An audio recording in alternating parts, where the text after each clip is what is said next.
All right, so let's take a look now. Here we have a relation as a set of ordered pairs, and we're trying to determine if this relation is actually a function. I like to think of it, does this relation get promoted?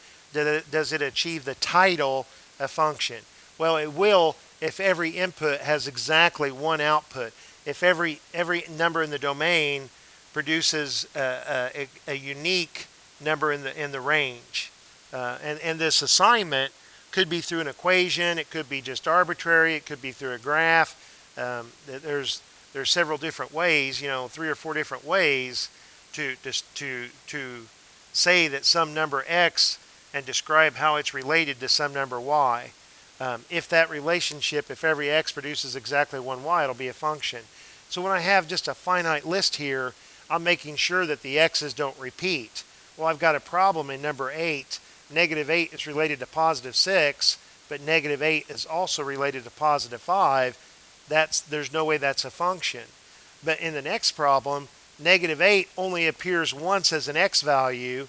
Negative 5 only appears once as an x value. 0 only appears once. 2 only appears once. 5 only appears once.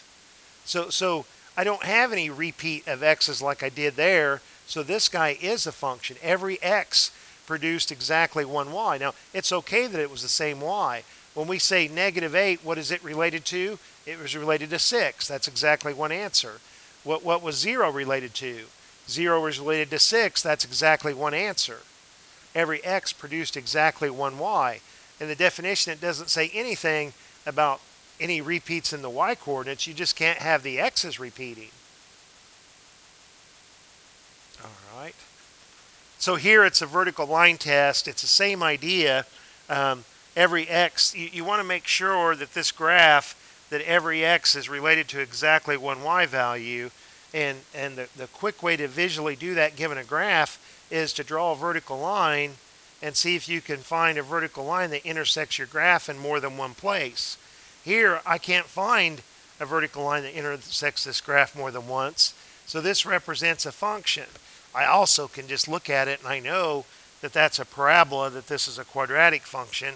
It's in my library of functions. Now over here, I see this is a circle. I can find a vertical line that intersects a circle more than once.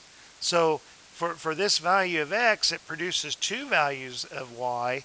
It's not unique. There's no way it's a function.